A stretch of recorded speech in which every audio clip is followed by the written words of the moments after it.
20046 Prodi Akuntansi. Di sini saya akan mempresentasikan tentang bentuk-bentuk perusahaan. Klasifikasi perusahaan, jumlah pemilik, pertama perusahaan perorangan, kedua perusahaan persekutuan, status pemilik, yang pertama perusahaan swasta, yang kedua perusahaan negara atau BUMN, bentuk hukum, yang pertama perusahaan badan hukum, kedua perusahaan tidak badan hukum. Lanjutan perusahaan badan hukum. Perusahaan yang didirikan dan dimiliki oleh beberapa orang pengusaha atau swasta maupun negara yang memenuhi syarat sebagai badan hukum. Kedua, dapat menjalankan usaha di semua bidang perekonomian atau perindustrian, perdagangan, perjasaan, dan pembiayaan. Perusahaan bukan badan hukum. Pertama, perusahaan swasta yang didirikan dan dimiliki oleh beberapa orang pengusaha secara kerja sama, dapat menjalankan usaha di bidang perekonomian atau perindustrian, perdagangan, dan perjasaan. Badan hukum, pertama memiliki kekayaan sendiri atau terpisah, kedua ada tujuan tertentu, ketiga memiliki interest, keempat anggaran dasar yang disahkan oleh pemerintah, kelima adanya organisasi yang teratur.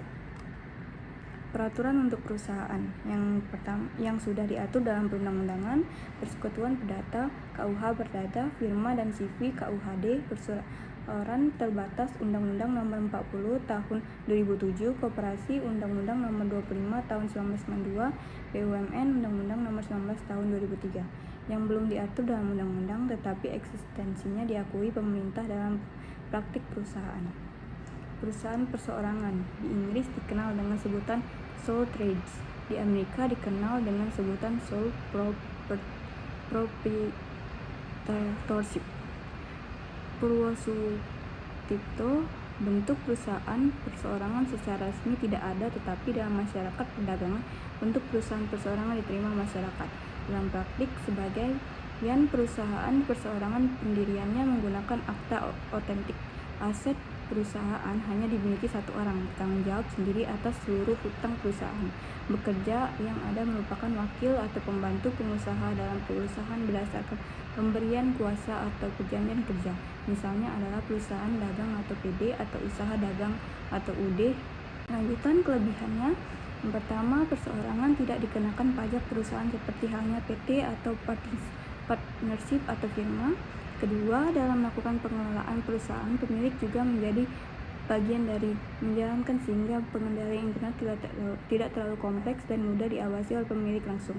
Yang ketiga, biaya yang rendah dalam pengelolaan karena karyawan yang bekerja di dalam perseorangan adalah pemilik usaha. Yang keempat, proses pembentukan yang sangat cepat. Yang kelima, apabila dalam bisnis perseorangan terjadi kerugian, maka kompensasi kerugian dapat dimasukkan dalam perhitungan pajak penghasilan pemilik. Kekurangannya, yang pertama bahwa perseorangan dengan pemilik memiliki tanggung jawab yang sama atas setiap tindakan yang dilakukan oleh perseorangan tersebut. Jadi, kalau ada tuntutan hukum, maka yang menanggung tuntutan tersebut adalah si pemilik. Yang kedua, karena si pemilik menjadi satu kesatuan dengan perseorangan, maka pemilik diwajibkan memiliki NPWP, di mana apabila ada penghasilan dari perseorangan atau perusahaan, maka pajak penghasilan dari penghasilan tersebut ditanggung oleh si pemilik. Persekutuan perdata, perjanjian antara dua orang atau lebih yang mengikatkan diri untuk memasukkan sesuatu atau inbrank ke dalam persekutuan dengan maksud membagi keuntungan yang diperoleh karenanya, atau pasal 1618 KUH Perdata. Suatu perjanjian di antara dua orang atau lebih untuk memasukkan uang, tenaga kerja, dan keahlian ke dalam suatu perusahaan untuk mendapatkan keuntungan yang dibagi bersama sesuai dengan bagian atau proporsi yang telah disepakati bersama.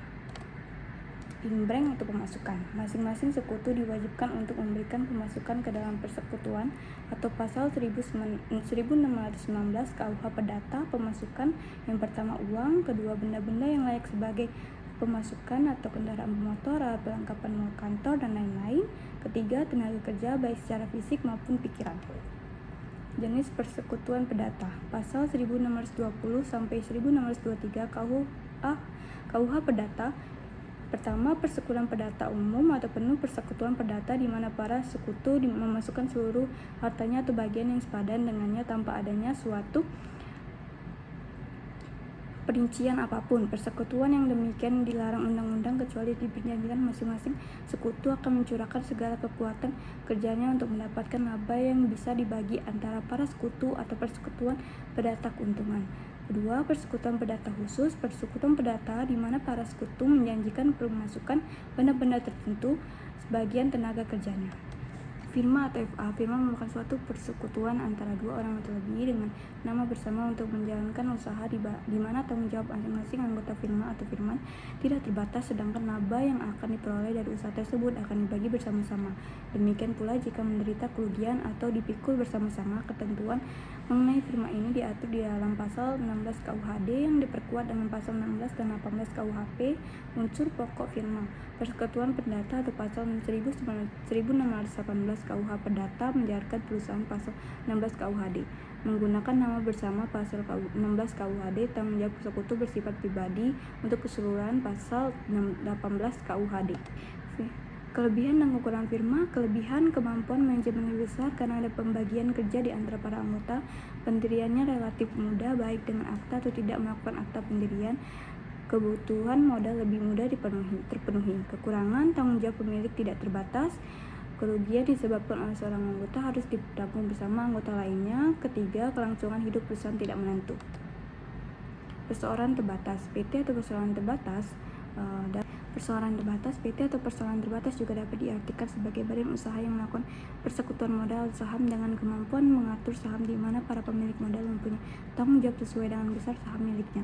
Dasar hukum Undang-Undang Nomor 40 Tahun 2007 tentang perseroan terbatas. Perseroan terbatas memiliki dua jenis, yaitu PT terbuka. Perseroan terbatas terbuka disebut juga dengan PT yang go publik karena penanaman modalnya terbuka untuk masyarakat luas. PT terbuka menjual sahamnya ke khalayak melalui pasar modal atau go publik. Contoh PT terbuka diantaranya PT Bank Sentral Asia atau TBK. PT tertutup adalah jenis perseroan terbatas yang tidak memperjualbelikan saham-sahamnya kepada masyarakat luas.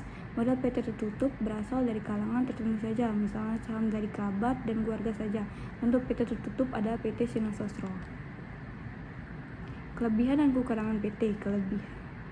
Kelebihan, kelangsungan usaha lebih terjamin karena pengelolaan perusahaan dipilih sesuai kemampuan, dapat dicapai efisiensi dalam pemimpinan perusahaan karena mendapatkan orang yang tepat, modal mudah diperoleh karena saham mudah diperjualbelikan, pemilik perusahaan memiliki tanggung jawab terbatas, terjadi pemisahan antar pemilik dan pengelola usaha sehingga terlihat tugas pokok dan fungsi masing-masing. Pemilik perusahaan mudah berganti tanpa membubarkan perusahaan. Kekurangan, kerumitan perizinan dan organisasi. Untuk mendirikan sebuah PT tidaklah mudah. Selain biaya yang tidak sedikit, PT juga membutuhkan akad notaris dan izin khusus untuk usaha tertentu. Lalu dengan besarnya perusahaan tersebut, biaya pengorganisasian akan keluar sangat besar. Belum lagi kerumitan dan kendala yang terjadi dalam tingkat personel. Hubungan antara perorangan juga lebih formal dan berkesan kaku. CV. Dasar hukum pasal 19 KUH Dagang. Pengertian CV ada suatu perusahaan yang didirikan oleh suatu atau beberapa orang secara tanggung-menanggung, bertanggung jawab untuk seluruhnya, atau bertanggung jawab secara solidar dengan suatu orang atau lebih sebagai pelepas uang atau sister. Pendirian bisa dilakukan tertulis atau tulisan, baik dengan akta otentik ataupun bawah tangan badan hukum terpisah. Kelebihan dan kekurangan CV.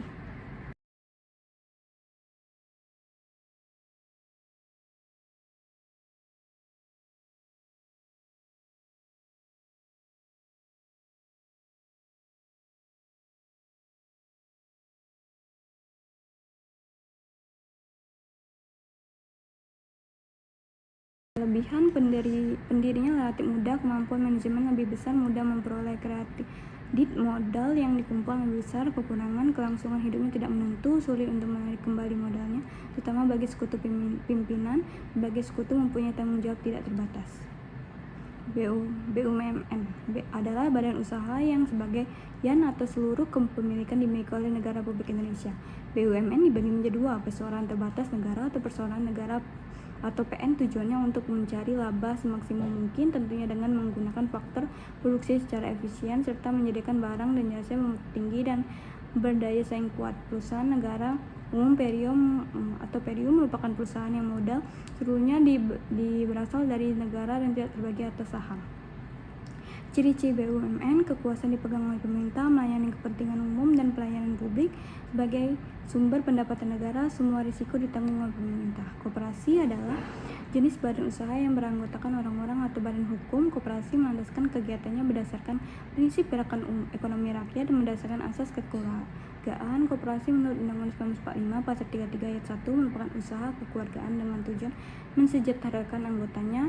Dasar Hukum Undang-Undang Nomor 25 Tahun 1992 tentang Perkoperasian memiliki tujuan memajukan kesejahteraan anggota pada khususnya dan masyarakat pada umumnya, serta ikut membangun tatanan perekonomian nasional dalam rangka mewujudkan masyarakat yang maju, adil, dan makmur berdasarkan Undang-Undang 1945. Fungsi dan peran. Menurut Undang-Undang Nomor 25 Tahun 1992 Pasal 4 dijelaskan bahwa fungsi dan peran koperasi sebagai berikut: membangun dan mengembangkan potensi dan kemampuan ekonomi anggota pada khususnya dan masyarakat pada umumnya untuk meningkatkan kesejahteraan ekonomi dan sosialnya, berperan serta secara aktif dalam upaya mempertinggi kualitas kehidupan masyarakat dan kehidupan manusia dan masyarakat, memperkokoh perekonomian rakyat sebagai dasar kekuatan dan ketahanan perekonomian nasional dengan koperasi sebagai soko gurunya. Yang terakhir, berusaha untuk mewujudkan dan mengembangkan perekonomian nasional yang merupakan usaha bersama berdasarkan asas kekeluargaan dan demokrasi ekonomi. Kelebihan dan kekurangan: mengutamakan kepentingan anggota badan usaha yang sesuai dengan sikap bangsa Indonesia. Setiap anggota memiliki hak suara yang sama, memiliki kemudahan dalam mendapatkan modal usaha.